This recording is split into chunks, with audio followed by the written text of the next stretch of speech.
So friends, आज की video में हम बात करेंगे गैंग्लियन सिस्ट के बारे में। तो सबसे पहले ये जानते हैं कि गैंग्लियन सिस्ट होता क्या है।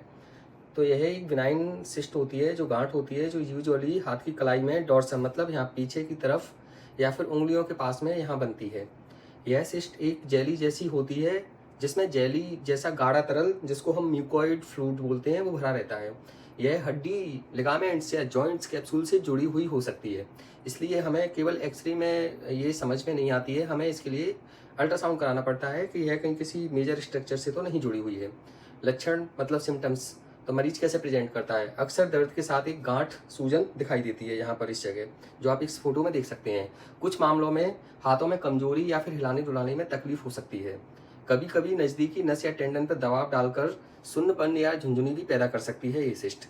अब हम इन्वेस्टिगेशन ऑफ चॉइस, मतलब हमें सबसे पहले इन्वेस्टिगेशन क्या कराना चाहिए। तो इस गठान के लिए हम अल्ट्रासाउंड या फिर डायरेक्ट एमआरआई करवाते हैं और यह करवा के देखते हैं कि इस गठान से कोई नस तो नहीं चिपकी है, जिससे ऑपरेशन करने पर कोई मुसीबत ना आए, कोई नस ना कटे आए। एक्सरे सामान्यतः नॉर्मल ही आता है इस कंडीशन में। उपचार के विकल्प क्या क्या हो सकते हैं। तो हम केवल ऑब्जर्वेशन मतलब सिर्फ देख सकते हैं और उसका नेचुरल कोर्स फॉलो करते हैं। इंतजार कर सकते हैं कि यह जब बड़ी होगी, जब ज़्यादा कष्ट देगी, तो फिर हम इसको एस्पिरेट या निकाल सकते हैं। यदि दर्द नहीं है और केवल हल्की फुल्की गठान है तो इलाज की कोई ज़रूरत नहीं होती है। कभी कभी किसी केसेस में ये अपने आप ही गायब हो जाती है।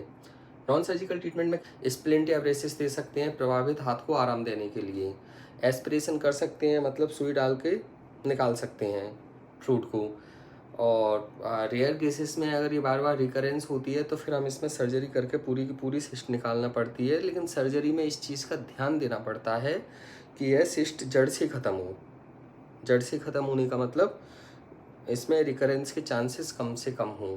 तो इसके लिए हमें इस सिस्ट को जड़ से बाहर निकालना पड़ता है। बट फिर भी इस केसेस में रिकरेंस हो सकते हैं, मतलब हम ऑपरेशन के बाद ये श्योरिटी नहीं दे सकते हैं कि ये सिस्ट फिर से वापस आएगी या नहीं आएगी। वैसे सर्जिकल रिमूवल करना बेस्ट ऑप्शन है। हमें पूरी सर्जरी से इस सिस्ट को रिमूव कर देना चाहिए। सफल परिणामों में सिस्ट के द्वारा होने की संभावना कम से कम हो जाती है। सो थैंक यू, मिलते हैं अगली वीडियो में एक नई चीज़ के साथ।